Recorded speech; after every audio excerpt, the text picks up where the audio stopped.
Over time. Watts. Composer over With Nick Verzi. Composer overtime. Watts. Composer over time. With Andrew. Composer over Verzi. Composer and Composer overtime. Composer overtime. with Andrew Watts. Composer.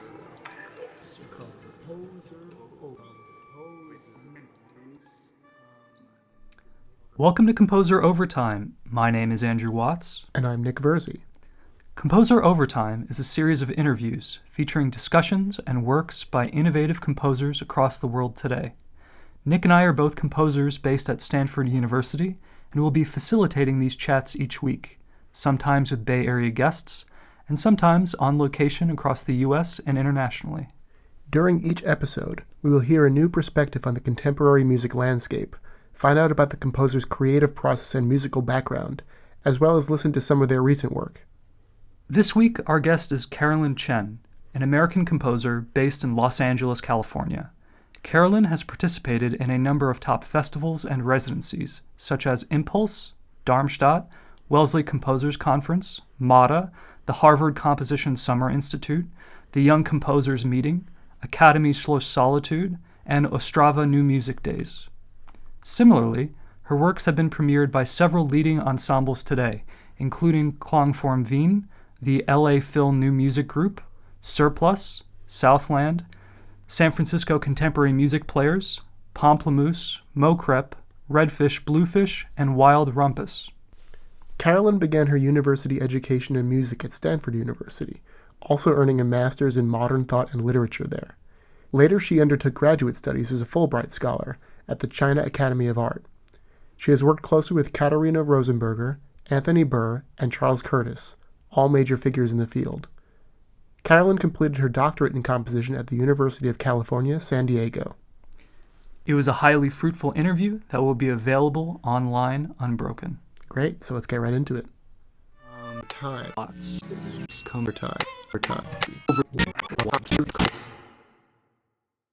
I appreciate you taking the time to chat today. Yeah, thanks for having me. Just to paint the picture for everyone, we're at your home in Los Angeles. I'm stopping by for a little bit while I'm in the area. And we met 5 years ago, almost exactly 5 years ago. Oh, yeah, that's true. Yeah, Summer. we were both composition fellows at the Wellesley Composer Conference in Massachusetts. Yeah. So, do you remember what piece you had performed there? Actually, I was there twice, so I don't remember if I was there as a... Because you won the selection. Okay, so that was the first time, yeah. Yeah, okay. so you wrote a piece for the Composers Conference, and then that piece was selected, and I guess you came back the next year. Yeah, they didn't, they selected you to write something for the chamber music commission program. Yeah. Got it. So yes, I do remember that piece. It was a chamber orchestra piece that was the first thing I wrote after handing in my dissertation. Okay. And I think I did it pretty soon after because I think I defended at the beginning of June, and it was basically due early to mid-June, and I asked for a little bit of extra time. Mm. So it was pretty fast. And was it very influenced by that experience of like finishing up at UCSD and was it influenced in a like negative way of like, oh, I'm going to do something completely opposite of what I just submitted? Yeah, kind of. Okay. Yeah. Because my dissertation was it like 90 minutes? Oh, wow. Is that true? It's been so long and I can't listen to it. That's pretty massive. So your dissertation piece was a chamber opera. It was a chamber opera. And was it following some of the operatic conventions in terms of you have these different scenes and the arias and the recitatives? Yeah, it was mostly aria, and they were singing in bel canto, like with vibrato and everything. It was like three ladies singing.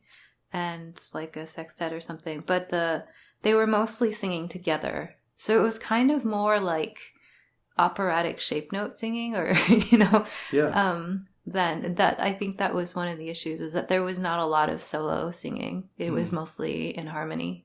It was kind of like Three Voices, but with a story. What were the instruments? It was like flute, bass, flute, clarinet, French horn, cello, percussion. Oh, double bass.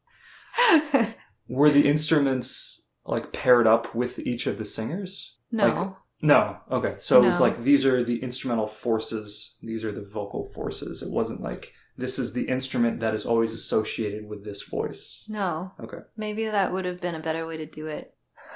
I mean, I guess that's just the way that I think of things. I'm always trying to create these associations. Yeah. But that would then end up with, like you said, like a totally different piece. So. Yeah. It would have made some orchestrational decisions, I guess. Yeah. But the dissertation, I mean, the story was kind of heavy. It was Little Riding Hood mashed up with Hecabe. So she's the queen who has all of everybody's like been killed, and the women are awaiting like to be like taken off into slavery. And she was like legendarily the mother of 50 children. And they all died except for one. And then, so anyway, she summons all of her enemies' children. And then, like, after her daughter is sacrificed and then her son's body washes up on shore, she summons up her enemy and all of his offspring. And then she slaughters them and then blinds him and then turns into a dog with eyes of red fire, which is how it wraps around to Little Red Riding Hood. Oh, wow. But it took a while to write, and I think the feeling of it was kind of heavy, so yeah, the Wellesley piece was light, and my main goal was just to finish right, as close to deadline as possible. Did you write the text for the opera? Yeah. Okay. Have you always written the text for vocal music? I have often, yeah, because I mean there are often texts that I have a strong reaction to, but it seems a little disrespectful to set it to music, and it wouldn't sound like it's supposed to if I really liked it. And so I think I've often found it hard to set like my most favorite things. I see. So it's easy to be inspired by text, I think. Yeah. For me, but it's hard to really feel that it's a good fit, that like I think it would be appropriate to have somebody sing it. It makes a lot of sense, and yet I don't hear that from a lot of composers, like that particular perspective of something that they appreciate in one form so much that they respect it in that form and would not want to tamper with it by bringing it into the musical domain. Yeah. I would say in recent years I've done it a little bit more. I think up until that point I'd mostly written my own text. But in the last couple of years, I said a poem by Divya Victor, who's a living poet, and I think that helped a lot. And she had this like amazingly energetic experimental poem that was inspired by this sculpture of mussels. But it's just sort of, I think there's an adventurousness in the language, and it was not very precious, which made it really much more approachable to work with. Did you have correspondence with this? I did, okay. Yeah. I found her stuff in a blog, or I think I was at Colorado College, and they have this amazing printing press there. And so I met Aaron Koeck, and he was like, that was like truly an inspiring experience. And then he had like some poetry chapbooks or some poetry publications that he put together, and her poetry was in one of them. And then I think I was looking around and found this poem. And it had like the perfect kind of energy. Cool. Yeah. Did you also study something related to, was it language or writing in college? Oh, I technically have a degree in modern thought and literature. Okay. Yeah, I remember that. And do you feel like that really informs your composition at all? Oh, the degree was sort of self-designed. I mean, I chose courses on things that I was interested in, including like queer theory and like studio art classes and sound art with Paul D. Marinas. So it was, I mean, I think it was kind of a motley set of actual courses, but they definitely all inspired me. And I think just all of the different disciplines that I was able to study in general, both as an undergrad and in grad school, have definitely been helpful, I think, and inspiring. And did you start composition in college or in high school, or? No, it was the middle to the end of college. Okay. Yeah. What was that like? What was your entry point? So I walked into an improvisation class with Mark Applebaum, I think in my third year, because some friends were in it. And I was pretty intimidated at the whole prospect of composing. And I didn't think that it was something that I should be allowed to do or that I should be capable of doing. And so I think I was kind of interested. I had always played piano, but it was definitely not a part of my musical education growing up, composing or improvising. And when I tried improvising in middle school jazz band, it was completely terrifying. But I just walked into this class, and I think Mark just said, let's just play for a little bit. And he didn't give any rules, and people just started making noises. And I had brought my clarinet, and I hadn't played in a while, so I had no embouchure, and so I was kind of squeaking along with everybody. And I realized that there were ways, and it was kind of like kicking a soccer ball way out in front of you. There were ways that I kind of wanted it to go, or that it would be interesting to follow. But it kind of sparked my mind, or I would go home and feel like this mix of exhilaration and frustration, because there are all these things that could have or should have or would have been better to have happened.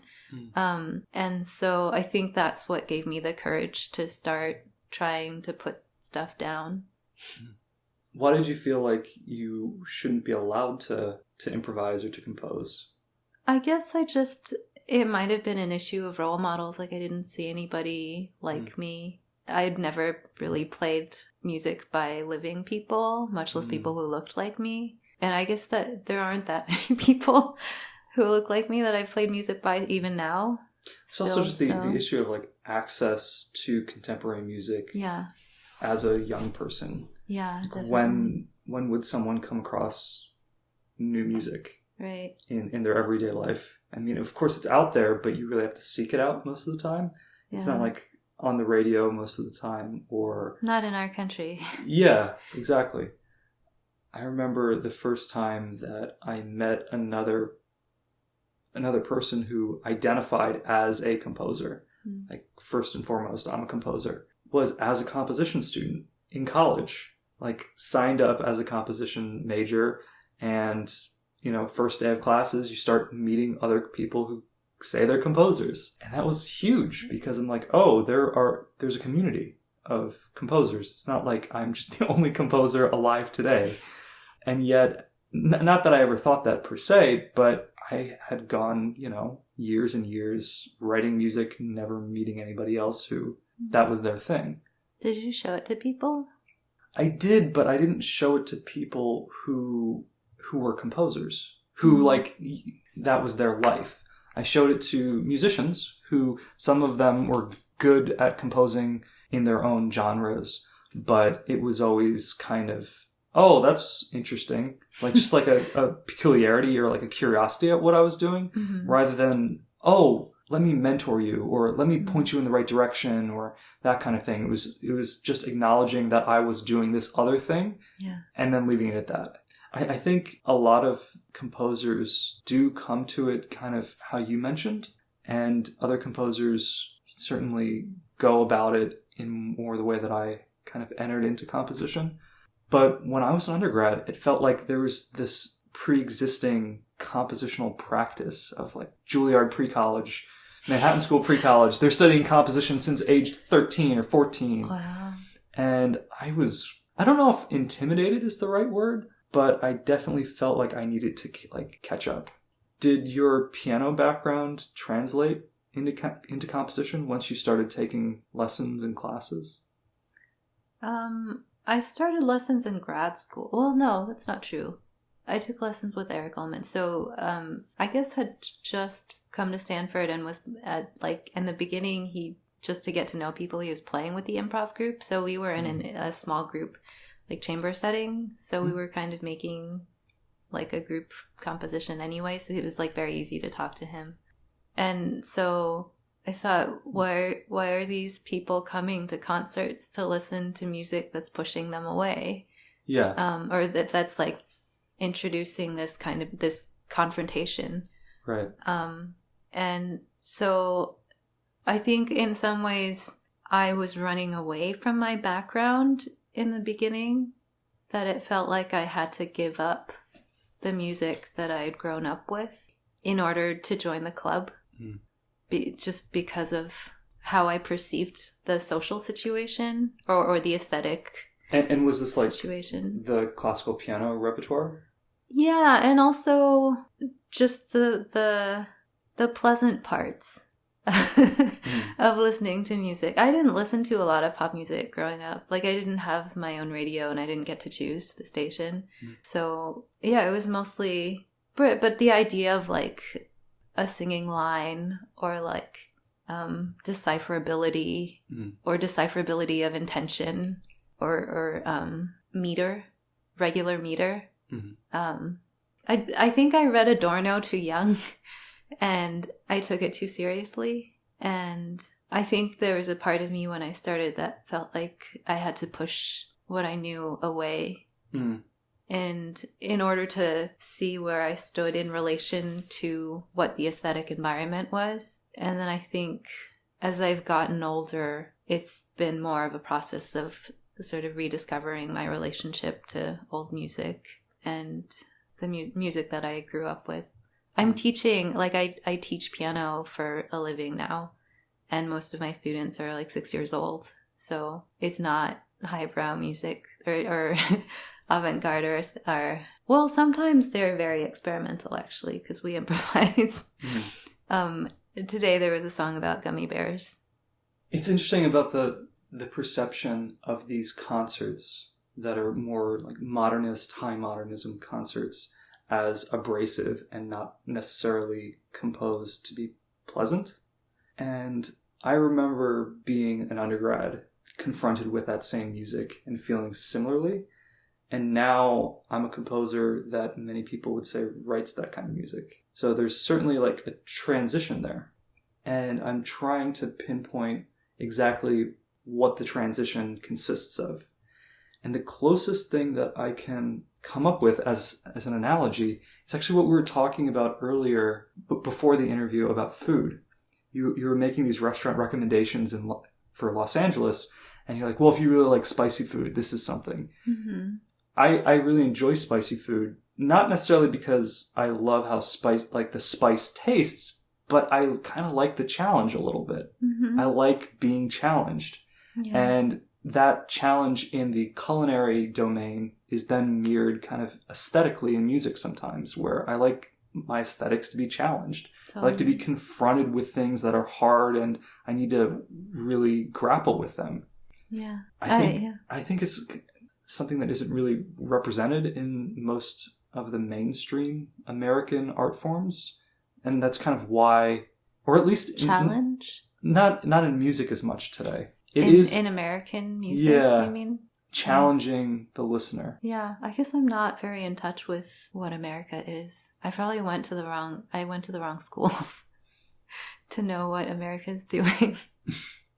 Well, there's the comparison of what's the most popular in terms of like the biggest ticket sales and the most income generated in the art world.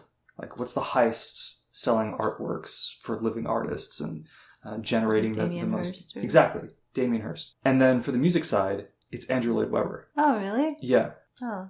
And I think that does... He's alive? Yeah. Okay. Sorry.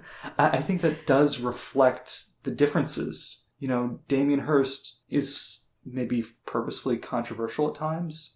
He has all these dissected animals, bisected animals. I kind of hate him, but that's another conversation. But you see what I'm getting at. Like, there's some edginess and, like, people could be offended. Right. And Andrew Lloyd Webber is not so I've never heard offensive. anyone offended by his music. I would say, I remember I was taking a 20th century music, like, history survey, and it was the night of the re-election of George W. Bush, and the assignment was Boulez, and we had to listen to the Second Piano Sonata and Derive, some version of it. Maybe it was an earlier version, but they're both, like, very pretty. And I, like, could not forgive the second piece because of the situation. So that's an instance where it was very clear that there are times in life when friction is appropriate. I think that's actually a great spot to listen to some music. Is there a piece that we can draw into this conversation? Okay. Friction piece? There's a piece that kind of relates to the one you heard. It's called This Is a Scream. Okay. And it's a talking piece. The one I heard back at the Wellesley Composer the one you heard Conference? Was called Monsters Cold and Warm. Okay. And it starts off with a scream, and there's like a 9-person ensemble or something that are kind of taking this scream in and recreating it and slowing it down. And then the part where I cry is the middle section, and then they recreate the sound of the crying because it's the feeling of the scream slowed down. And then the Kanye West song comes in, and then they do the singing and the scream.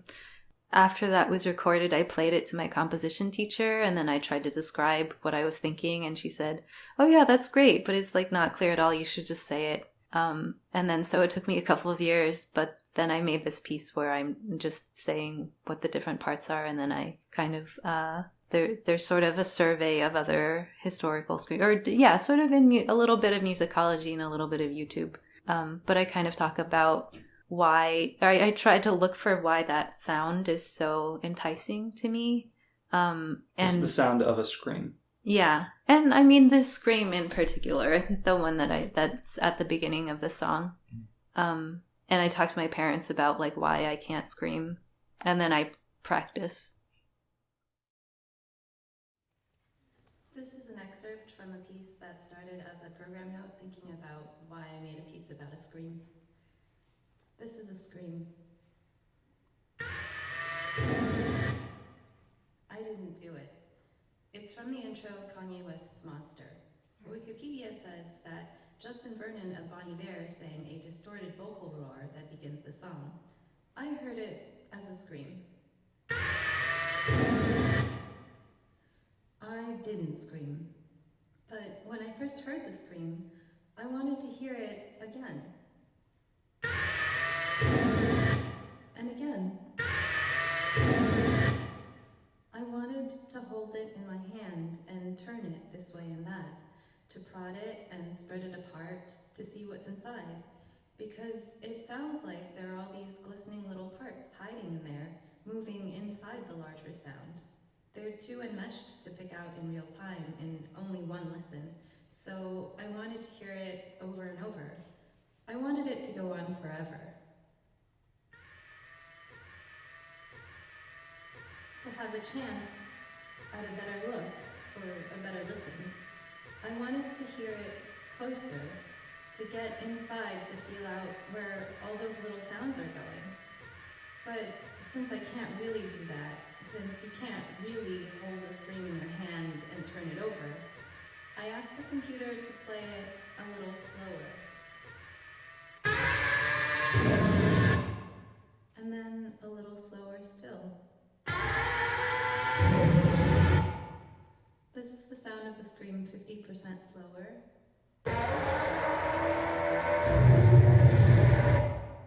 75.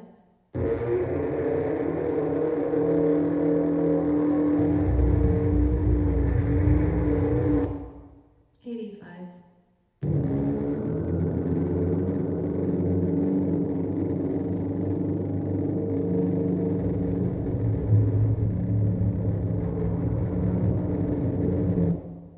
And not slower at all.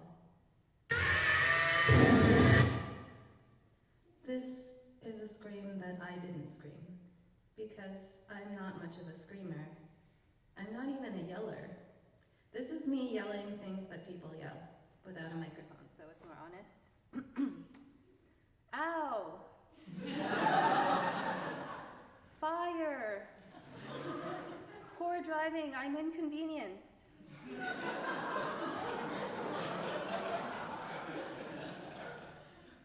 My outdoor voice could be an indoor voice, and my indoor voice is basically tuned to disappear. Maybe that's also why I want to hear the small sounds inside the bigger sound in this scream. There's the hope that I might somehow participate in something that I couldn't get to on my own. That if I could somehow touch those smaller sounds inside, they could give me the secrets to the bigger sound, and maybe I could get a little closer to all the feeling in it.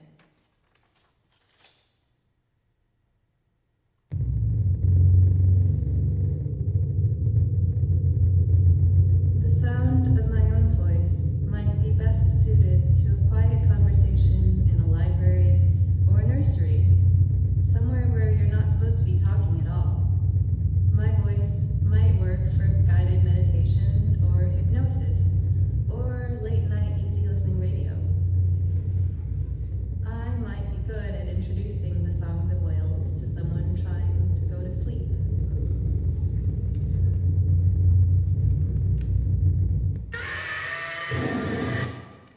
I wanted this scream, and I didn't know why, so I asked Miller Puckett, the author of computer music platforms Max and PD, whether there's any computer magic behind the scream. He played me Janis Joplin.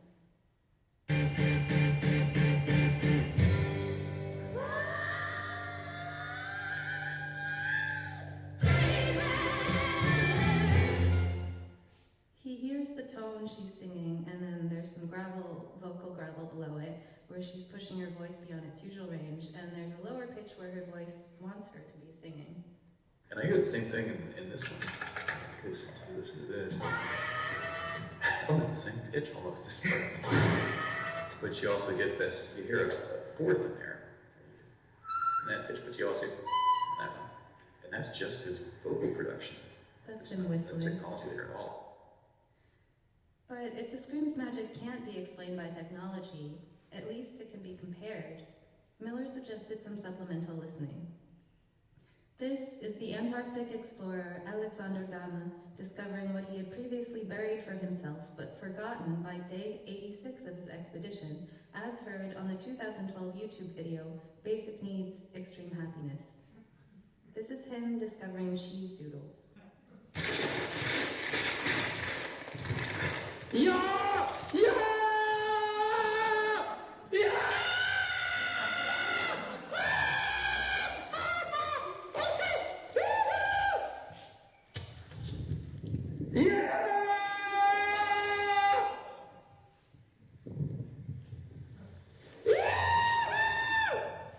And moreover, that it is a double pack of cheese doodles. Pamplemousse, schießt du dich? Ja!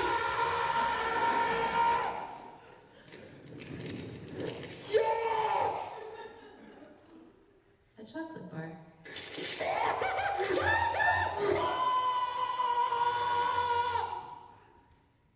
These are the screams of a real person who's really hungry.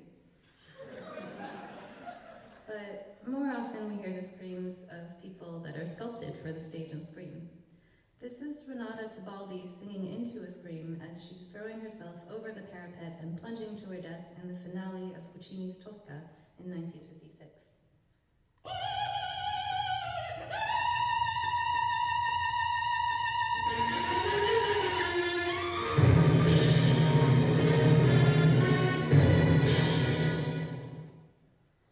Among the most famous movie screams are Janet Leigh's Murder in the Shower and Psycho.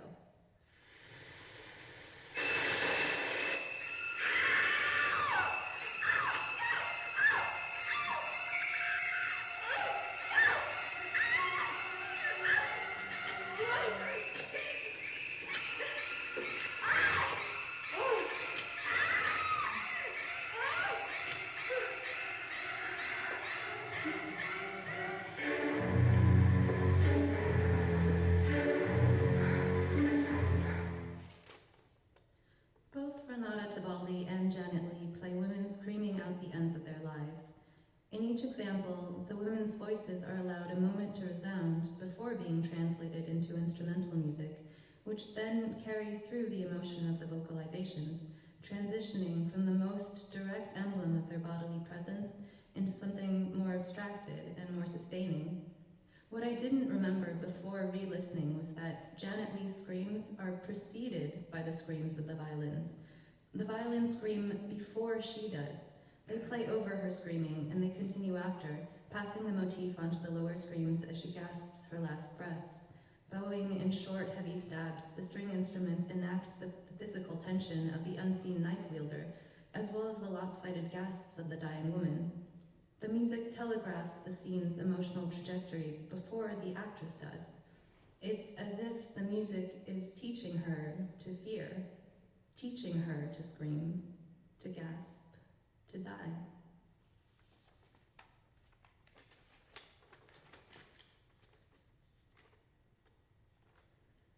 This is a scream. I liked the scream so much I made a song about it. I started out with the instruments of Luigi Nono's Woe to Cold Monsters and asked them to remake the scream from Kanye's Monster. This is the sound of 10 kind friends and colleagues screaming in a recording studio.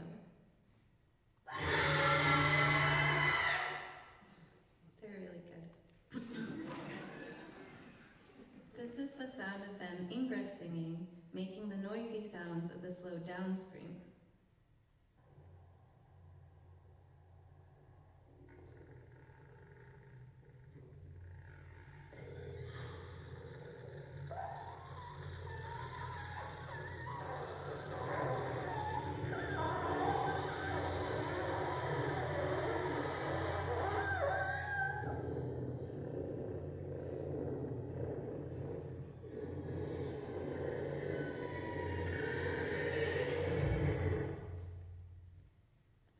This is the sound of them singing and playing instruments, following the pitchy parts of the scream over and over.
I thought they sounded great, and quite scream-like. But I realized I was also losing the scream by slowing it down. What would be more direct would just be me screaming. This is the sound of me screaming without advice.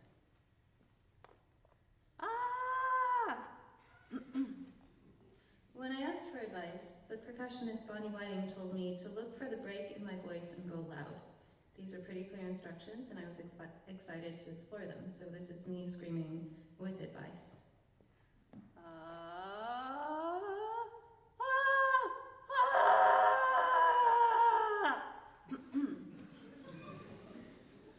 My friend heard me practicing this and laughed at me. He said, "That's not a scream. It's weird, but it's not a scream." Lazaro heard me do this and said to pretend to throw a hot potato across a room. So you need the attack energy, basically, is what he was saying. So.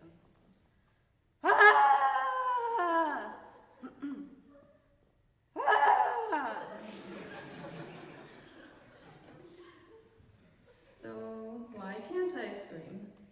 I don't know. I grew up in suburban New Jersey, where I was one of 2 Asian kids in my class. Neither of us made much sound, talking or otherwise. I think we tried as much as possible to disappear.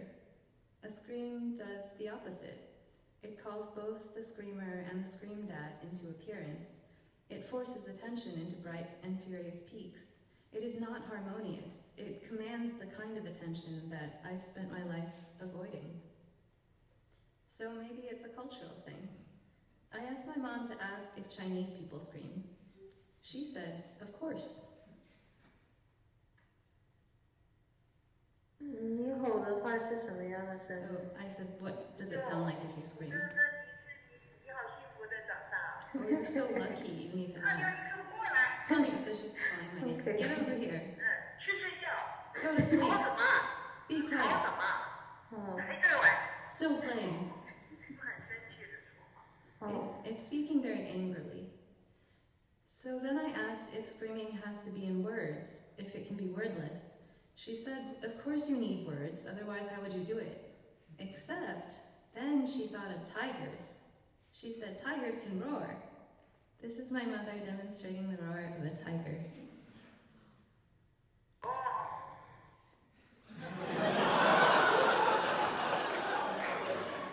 My Chinese mother, so supportive of all my childhood curricular and extracurricular pursuits, demonstrating the sound a tiger makes. I looked up screaming in the Chinese English dictionary, and the one that comes the closest to the scream in the song is 惨叫, which is to scream, a blood-curdling screech, a miserable shriek. So 惨 means sad, pitiful, and wretched, and 叫 is a cry or a shout. So it's a pitiful, wretched scream that I was looking for. I asked my mom if she'd done any high-pitched screaming, or 尖叫, and this is what she said. What a waste of words. If you've never heard it, I've never done it. I'm so elegant and serene. So she asked my dad, have I ever screamed?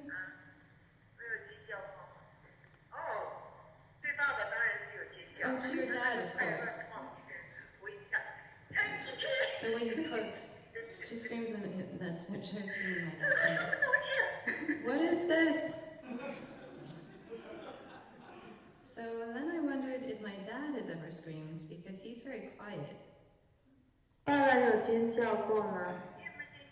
惨叫过。Has dad ever screamed? 常常什么 Yes, he 样的 screams 情 often 况？ all the time.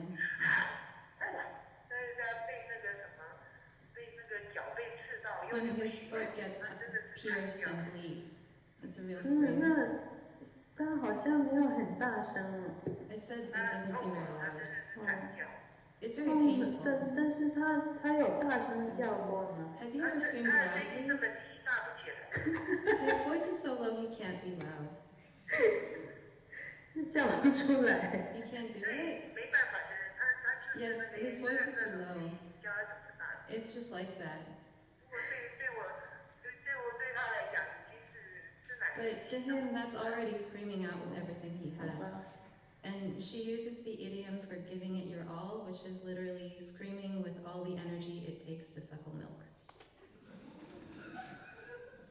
So I thought my dad should get to scream for himself, so I asked her to get him. Hey, what's the sound of your scream when you hit your foot? She's asking him to do it. Did you hear it? Yes, it's always very scary. Hear this O? It's very 爸爸再 scary. 说一遍， So I asked my dad to repeat it. 什么样的声音？ What kind of sound is it?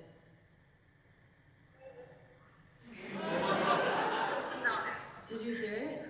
好小声 It's 哦， so quiet. 听不见。 I can't hear it.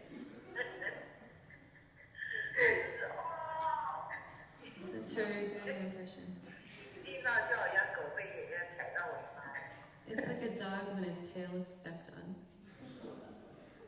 So this is what I've inherited.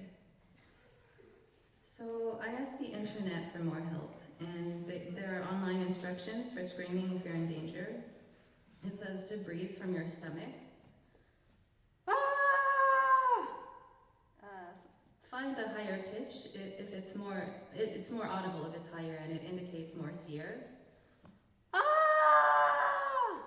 better. Avoid tipping your head back because that strains your vocal cords.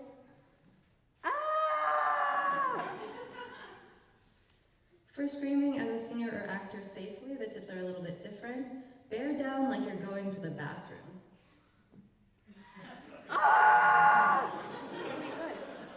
Hiss from the diaphragm. Open your throat in advance. You can reduce constriction with silent laugh or silent sob or a laryngeal massage. So,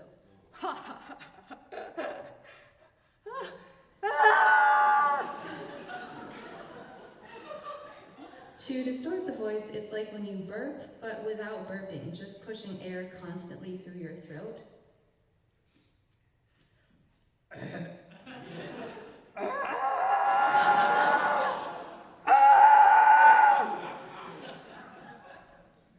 Make extra noise in the soft palate. The rattle in the scream is like the end of the German word ach in the back of the mouth. Ach.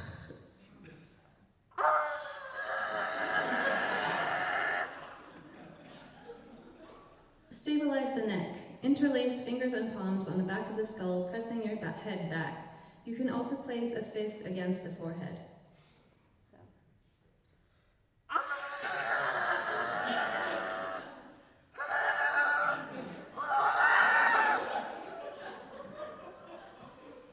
Put your back into it. You can use a pulling motion with arms. So if you bend your knees and flex your hip like a tennis player, this gives you a mechanical advantage for explosive movement.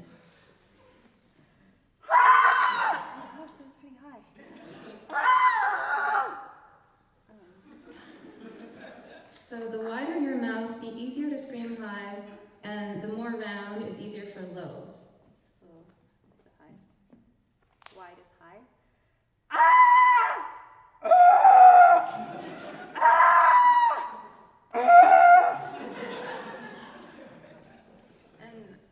Now I'm thinking, since you've all been listening to this, and you might be better at this than me, maybe we could do a group one all together, and I'll cue it, and if you don't do it, it'll just be me screaming like I've been.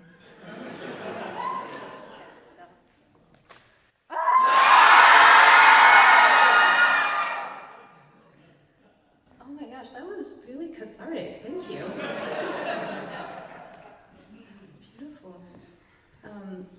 Okay, if the sound of a scream were a picture, it might be an ambulance made of fireworks.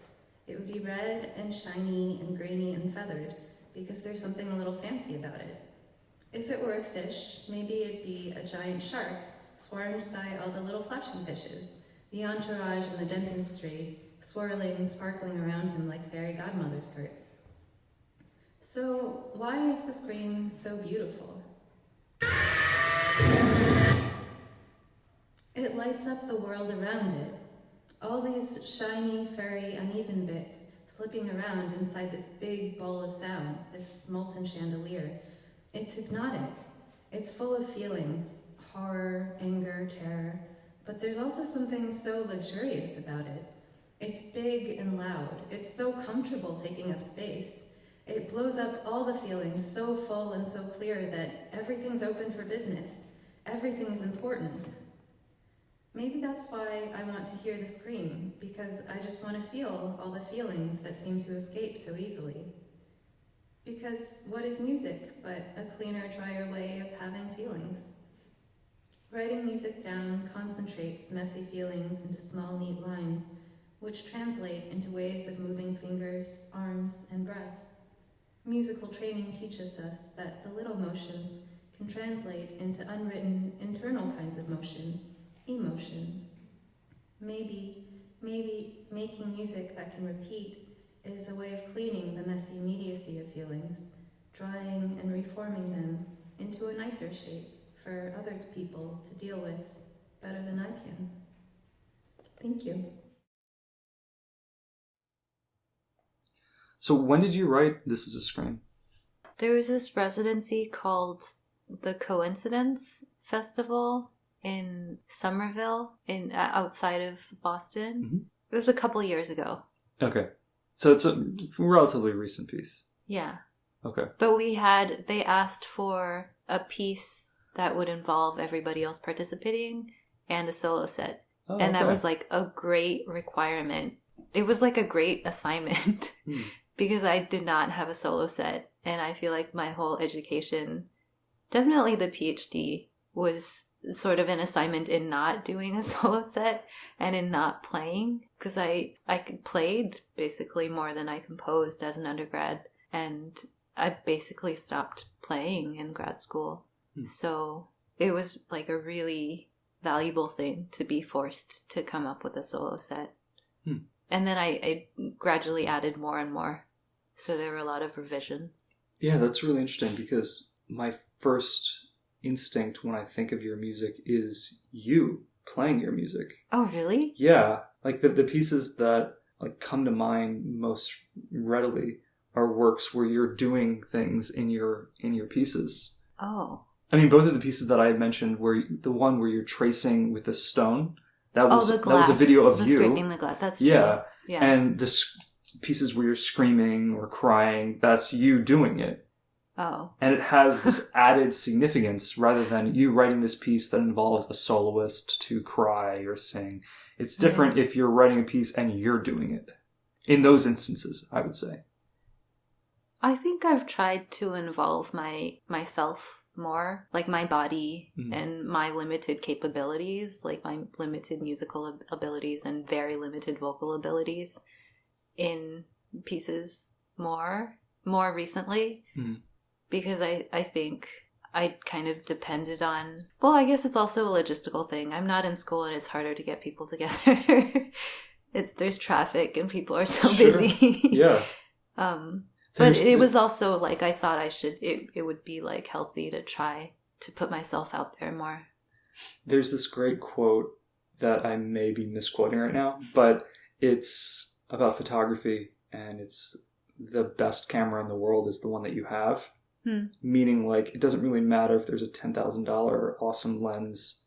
The moment is now, and if you need to take a picture, you're going to either take that picture with the camera you have, and that's the best resource you have at that moment, or not take the picture.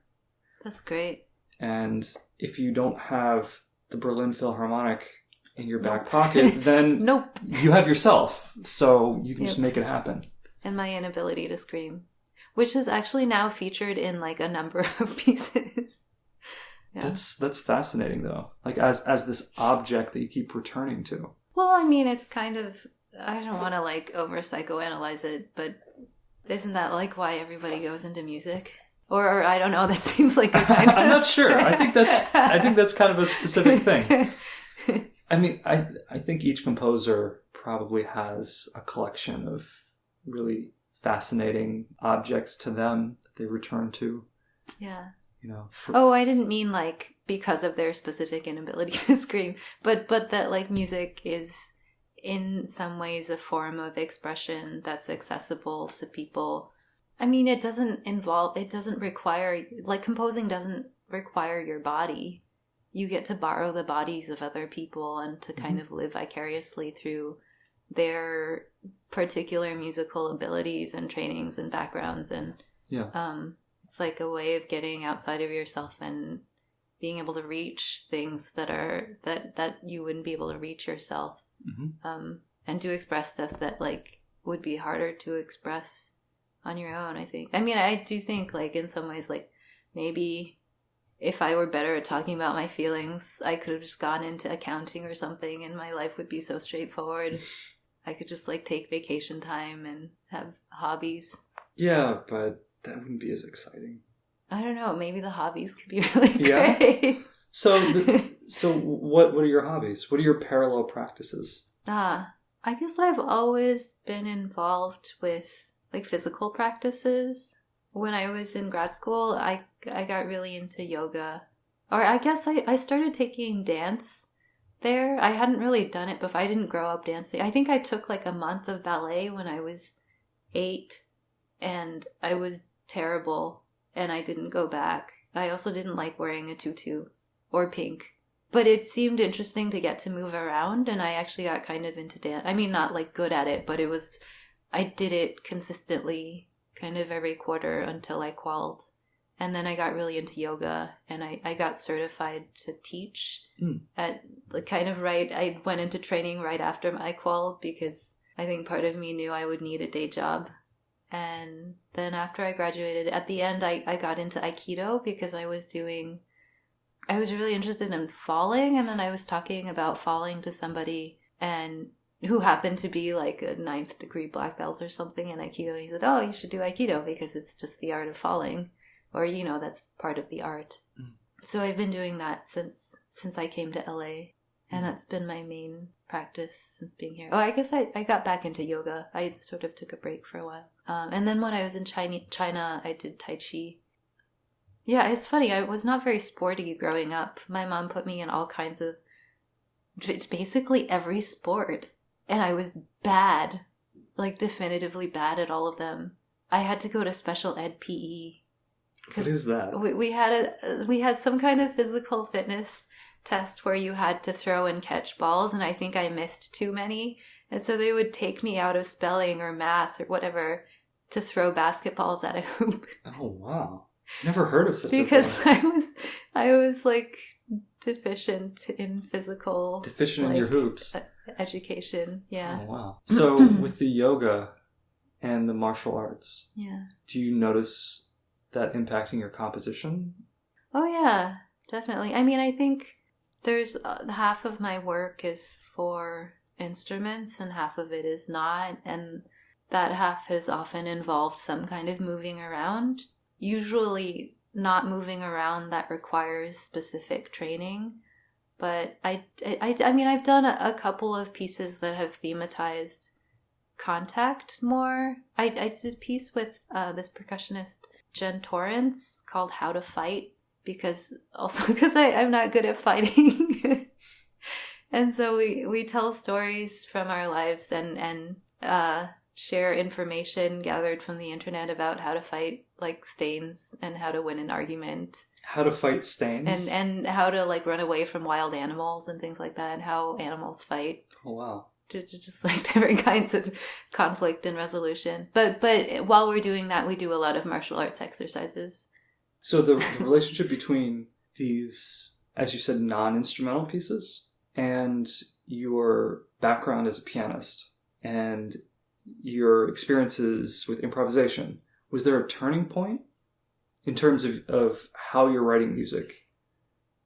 No, I think like from the time I started, because I sort of started as an improviser, it was sort of natural to incorporate whatever materials were there. And I was like improvising with friends, like in the co-op, like in the dry goods room with the hum of the refrigerators, and like kind of thinking about the space and thinking about movement and action and text and, just objects, a lot of everyday objects, often from the kitchen because they sound good.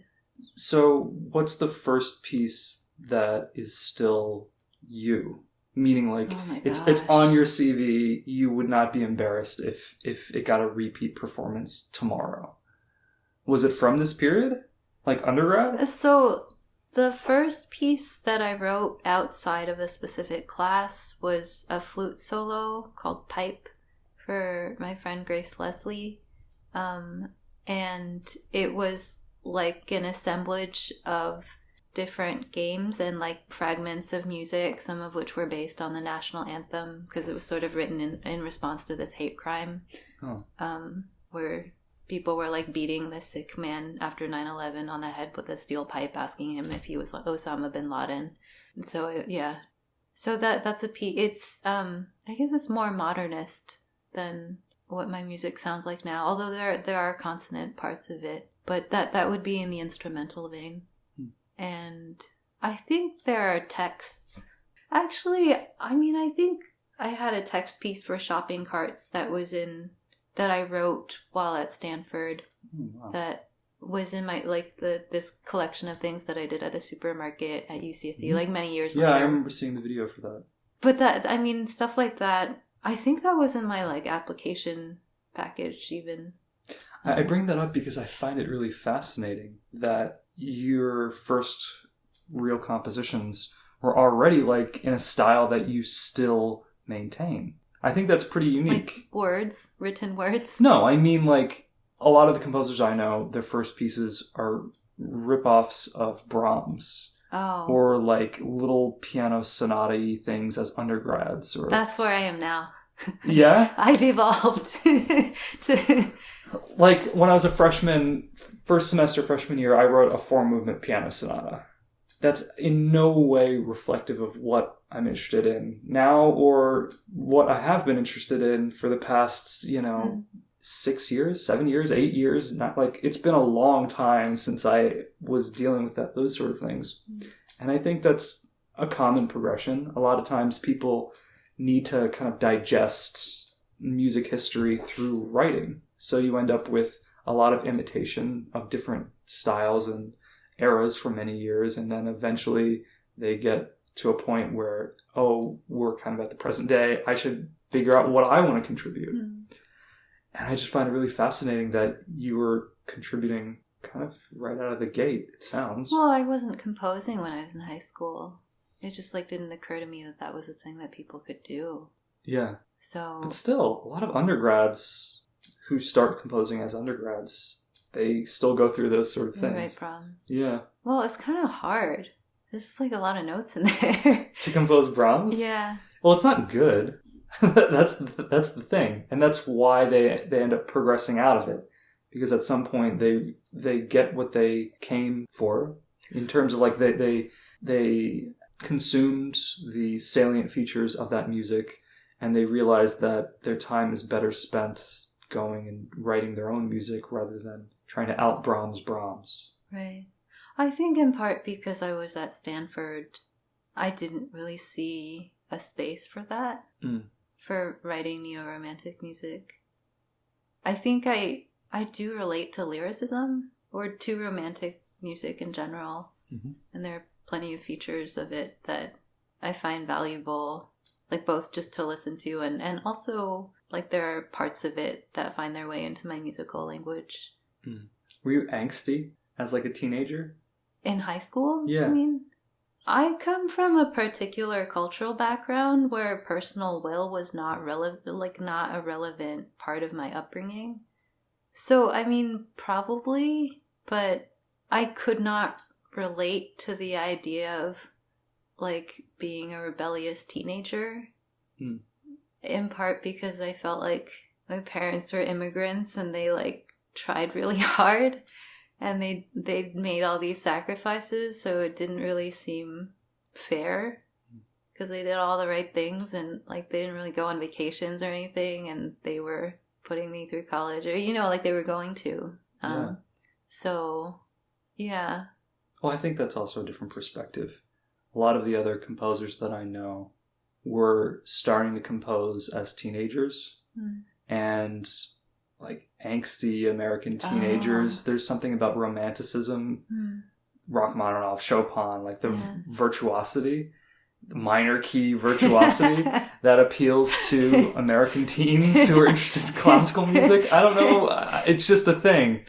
I don't know if it's only American teens. I think people like that stuff. Yeah.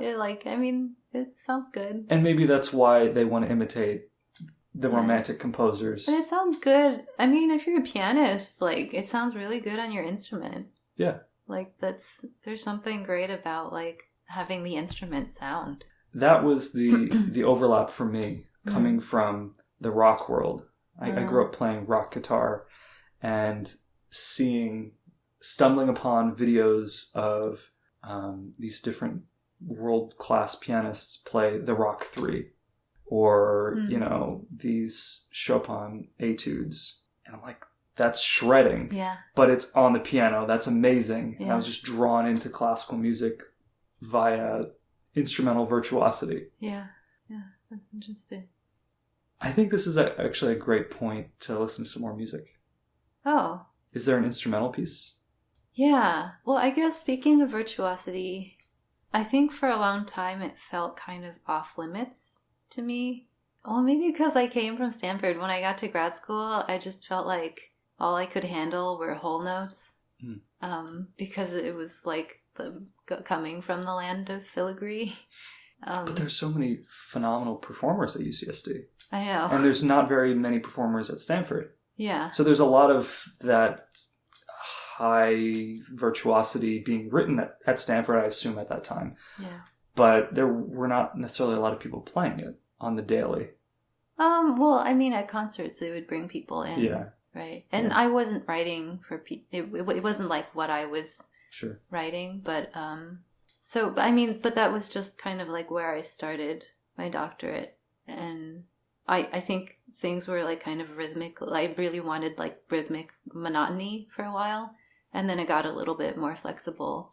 But I think still dealing with individual like performer virtuosity felt like a personal taboo for a while, because I guess maybe, it was kind of a hang-up from playing like Liszt in high school. And then I got to Stanford and I just thought, like, why? Just why? And I couldn't really justify. I mean, it's great music. I guess maybe it was hard to see my own identity as a performer. And so I kind of didn't know, I couldn't identify with that virtuosity. And it was like not what I was thinking about for a long time. So anyway, this is like a very long way of introducing what I feel like is like one of the first things where I approached virtuosity. And this is, I think it's from last year. Cure just put out the CD, so maybe it's 2 years ago. So this is a solo violin piece for Cure Gogwelt, who was my roommate at Darmstadt. Oh, okay. And he's a phenomenal violinist. And I think it was like at the beginning of our week there, and there were just these open spaces, and he was like, oh, do you want to sign up for a space? Do you have any violin music? He wasn't even there officially. He was just like hanging out.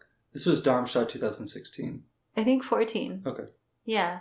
And so we did a concert together, and he played this suite by Westhoff, which was so beautiful.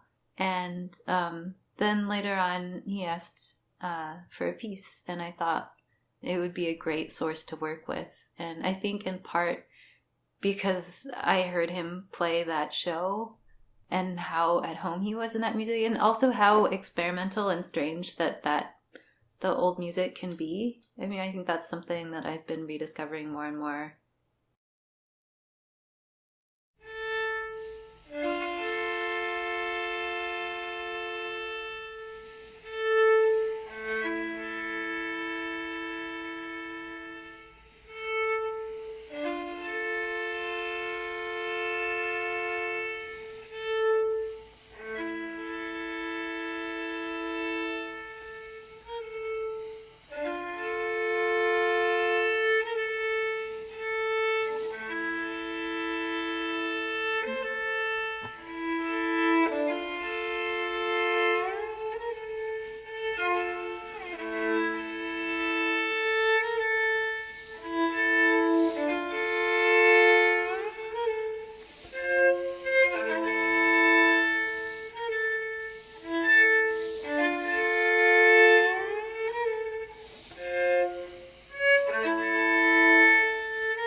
I haven't really written for stuff where it started out really dodging the meter all the time. Like I was always afraid of the downbeat. Yeah. And I didn't want to feel Why was that? like I think that's too hegemonic. Yeah, I think that's almost like a new music trope. Yeah. I which I fall into a lot of times. Well, too. it's like in the Adorno essay. It's like submitting to the culture industry because like everything wants it to be on the strong beat and you can't get away. Yeah. But it's also a really nice part of a lot of music. Sure. Something I'm always really curious about for other composers is their process in terms of how do they start a piece? Are you at the piano? Are you at the desk? Is it pen and paper? Are you writing right into a computer? I guess it seems like it's usually a lot of emails. Yeah. That's something that needs to be said that nobody talks about. Is the email endless quantities as like of emails. Yeah, as part of our lives, a real substantial part of each day.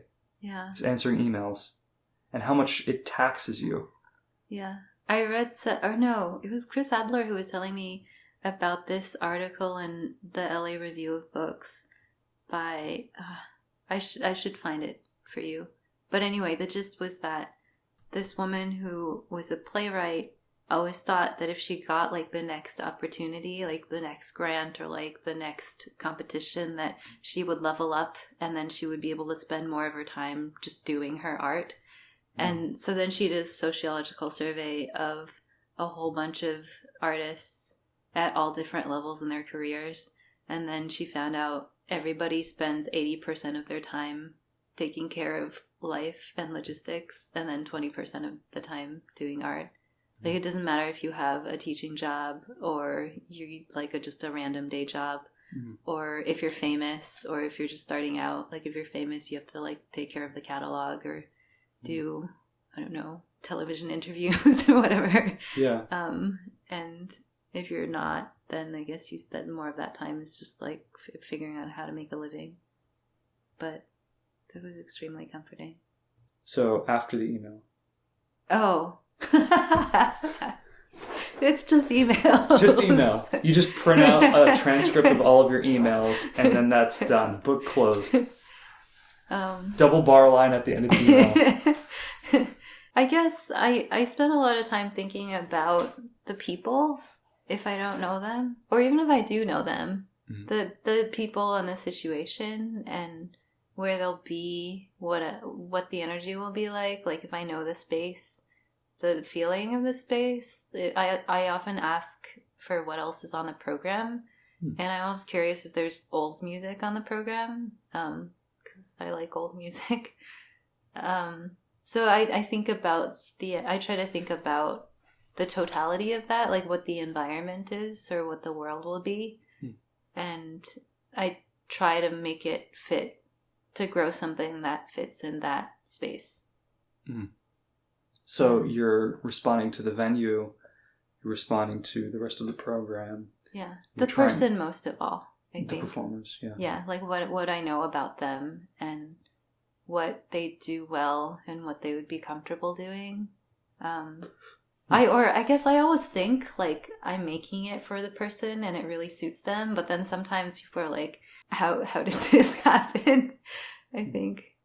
Are you then setting yourself up for like heartbreak though, if they don't like it and they decide not to play it again, or?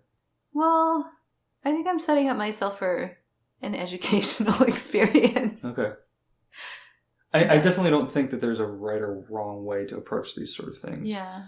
But I have noticed that this is somewhat of a divide between a lot of the composers I've talked to.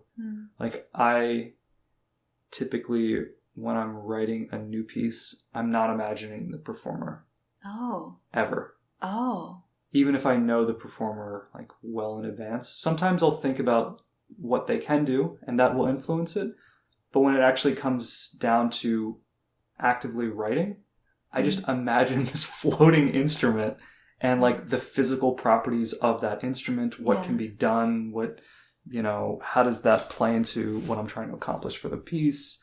I'm not really thinking of the person unless it's something involving the human body. And even then I'm thinking of just like a vague, general, ghostly human body performing, almost like a mannequin. And I think that kind of comes across in some of the demands sometimes, where it's really technical and there's a lot of exploration of the physicality of the instrument rather than an individual's predilections about how they play. But I'm never in their body. So I think it's always my interpretation of what it would be like if I could like put that suit on. Yeah. And it's possible that what comes out is as suited to... the thing I do think about more and more is how much rehearsal time the thing is likely to get. Sure. Because it feels like maybe more relevant than anything else. Especially if it's people I don't know and if it's an ensemble piece and an ensemble that I don't know. I think about time limitation. Are you also thinking about the audience of it? I'm not saying this to like... Yeah. I don't think I have anything... I don't think I'm ideologically opposed to thinking about the audience. And maybe it figures in on some level. But I don't know if I'm imagining like particular audience reactions ever.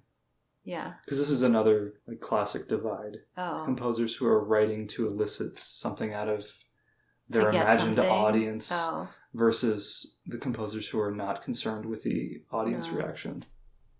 No, that's the thing that holds over from my modernist upbringing. Yeah. I'm not imagining the audience at all.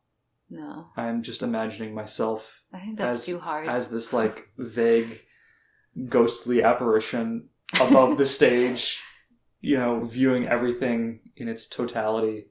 Yeah. I'm not imagining other people. Which is strange, I think, because these are not practical, they're not practical imaginings. Well, I think I imagine them to the extent that they affect the space sonorously. Yeah, that's true. Or I mean, I would say like when I started, a lot of my music was very quiet to like... to the point of being kind of inaudible unless you were like right there. And I realized that is kind of a mode. Like there's a kind of privacy to a lot of the things that I think about. And it's like an easy, or just like, it seems like a relevant space, but it's really hard to kind of capture that or to translate that if the space is actually large enough that like most people won't hear it at all. That's not the entire point. Like that might be part of the point, but I might look for another point that would fit the space. And then how do you communicate your work to non-musicians? I usually say I make music, and then they say, oh, what instrument do you play? And I say piano, or sometimes piano and clarinet, or if I'm feeling talkative, then piano and clarinet, and this really quiet Chinese zither that it's really hard to hear. And then if it comes up, I feel like that's often fine, because they don't need to know, or they don't necessarily want to know. I don't know that it would enhance their life to know. But do you feel like it's somewhat... If it comes up that I write music, if it seems like they might like to know, I guess, I say I write some music for classical music instruments because that communicates. It's mostly acoustic. And I make some pieces for people without instruments that are kind of like games, musical games that relate to listening. That's a good way of describing it. Do you view yourself as a composer first and foremost? Yeah. Okay. So when you're describing the performance aspects, like, oh, I write music or I play the piano. I play the piano, clarinet, and... Because that's always the first question. Like when I say I make music, and they say, what do you play? But do you feel like that's a bit misleading? To say that I make music? The order of events... Well, at this point in my life, I do spend more hours of the day, like, working with 6-year-olds and, like, hand-eye coordination. Yeah, but you just said, like, the whole 80-20 thing about answering emails versus true. That. So I don't think that that's necessarily the distinction. I guess I don't disown that part of... I think it is part of my musical life, like, the fact that I teach kids. Because I think there is, like, part of the history of experimental music is this idea of openness and approachability and, you know, like with the Scratch Orchestra or Christian Wolf's, like, text pieces, all these things. Where's music that's open to people who don't have classical music training, which is a lot of people in this country because we've stopped funding that. It's not really a priority. And I think starting with the instrument that I play... I don't think it's entirely misleading because I do think it matters. I think it is where I came from. I guess I'm questioning whether or not it's misleading because I feel like when you meet someone and you say that you're a composer, you could be the first person that they've ever met that says they're a composer. And that's an opportunity that, of course, then leads to a lot of certain questions, which... To do public relations for the field? It doesn't have to be that altruistic, but it could just be like, well, this is who I am, and this is what I'm doing. And present it that way, rather than burying the... Have you ever run into, like, that people don't know what that means? All the time. Constantly. I feel like I stopped because it wasn't... a word in the common language, that it wasn't a useful word. Yeah, and that frustrates me. And I'm not you would going like to, it to be. Yeah, I would like to connect with people. Right. At that level, at least, you know, Yeah. we're connecting in a social event or something. I'm not trying to be obscure. I'd like them to... I guess the social event is different from, like, sitting next to somebody on the airplane, or, like... No, I would view that as the same sort of scenario. Thing? Yeah, where this is someone you're having introductions and you're trying to connect with them. If they say they're an accountant, I understand in general terms what an accountant does. I guess if there is actual time for a conversation. I mean, I think sometimes if you're, like, going around a table at dinner or something and people don't know each other, I guess part of the time limitation there is that I think about what would be most comprehensible in the amount of time that it would be polite to take before people get to eat food. I think that was the situation I was imagining. That you're all hungry and you want to eat something, but you can't until everybody says their name and what they do. And so do you really want to hear about the history of this, like, kind of small genre of music that's, like, not very funded and that you've never heard? Like, it could be interesting, but you might be low in blood sugar. I don't know. They're, like, competing interests. Okay. That's fair. I guess I'm not against saying that I'm a composer. If that were the context. I mean, if it were in some kind of academic context, or, yeah, if you're sitting next to somebody who's actually interested. Okay. I do identify as a composer. Yeah. I just feel like it's unfair because... To composition? Not necessarily what you said, but for myself, if somebody says, I'm an economist, I'm a lawyer, I'm a doctor, I could go further with that too. I say, oh, okay, you're a doctor, what's your specialty? Like that kind of thing. And there's just this assumption that if you're an adult, that you are able to converse with people on their own topics to some degree. You have a familiarity with what different fields entail. And with our field, it's not that way. You say, I'm a composer, and they say, like English composition, like that kind of thing. Exactly. Or they'll say like a film composer, or which is fine. Like, that's a fine question. But to be honest, both of them are fine questions. Yeah. I just want to be clear with people. I just want to try to express exactly, I mean, to an extent. When I say exactly, I don't mean like they'll come away with a high fidelity understanding of the kind of music I write, but hopefully they'll come away with a general sense of what I do in terms of I'm writing music for players that are classically trained, but the music isn't classical music. It's dealing with these other concerns that are often experimental and often extreme and things like that. I think I do see my music in that tradition, though. I mean, I think at any point in the tradition, people were taking risks and making experiments. And I don't see it as like a break from that. I see what I'm doing as like part of the tradition, including like the glass scraping is maybe especially that. Mm-hmm. Well, you mentioned Mark Applebaum and his improvisation class. Mark talks about music in these two categories, or music as these two categories, like vernacular music and non-vernacular music. And when I think of classical music, I think of the period of common practice, and there's a certain vernacular. And then when I think of the music that I do, it's non-vernacular. You can't just enter into it and write music this way because it's very individualized and there's not a common language necessarily. I'm taking pieces of different practices of the past 100 years and putting them together in different ways rather than having this common, easily understood language among composers. I would agree that there's not a common language. But maybe it's just an internal attitude. Maybe it's not really about what the sound of the music actually is for me. I mean, I think when I sit down, and I guess after the emails, sometimes I draw pictures and I'll play at the piano if there are pitches, and that's like the fun part.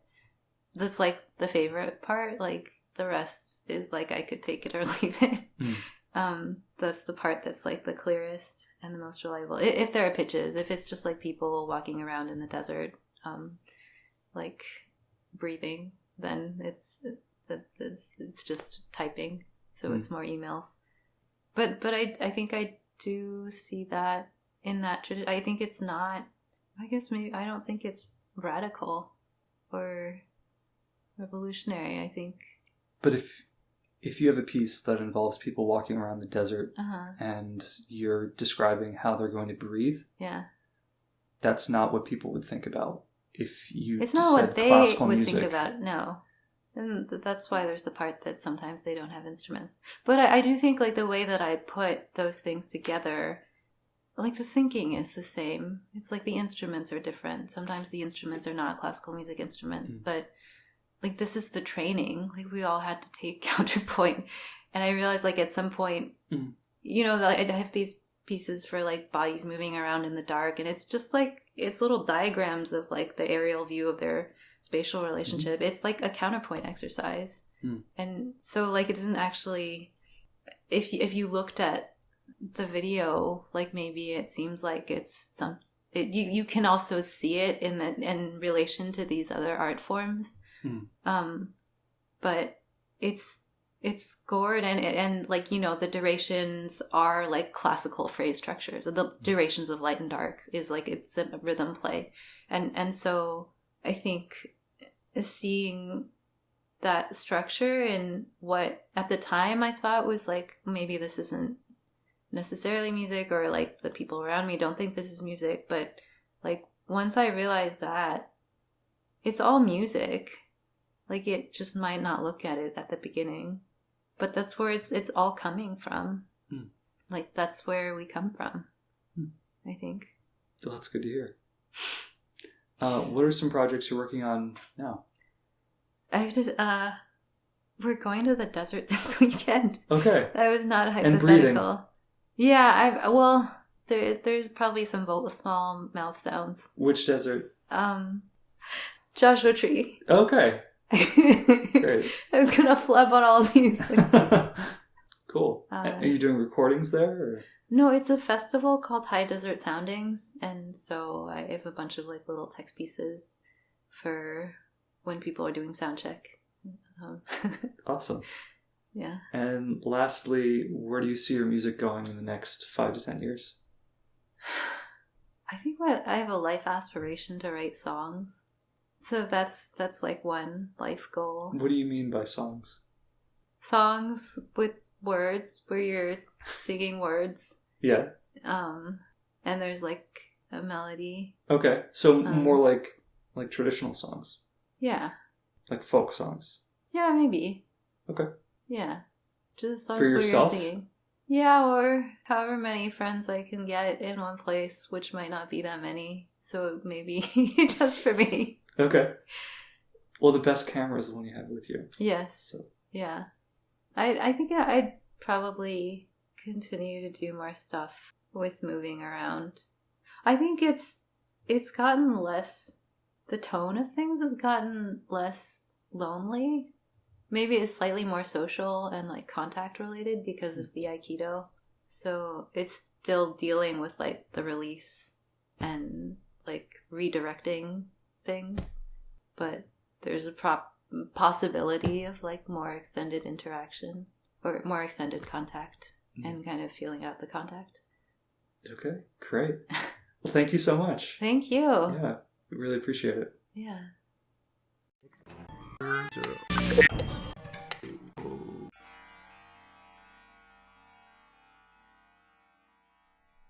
That was our interview with Carolyn Chen, an American composer living in Los Angeles, California. More of her music is available at walkingmango.wordpress.com. If you would like to hear more episodes, our interviews are published regularly on Composer Overtime's YouTube and SoundCloud. Please also visit us on Facebook and Instagram.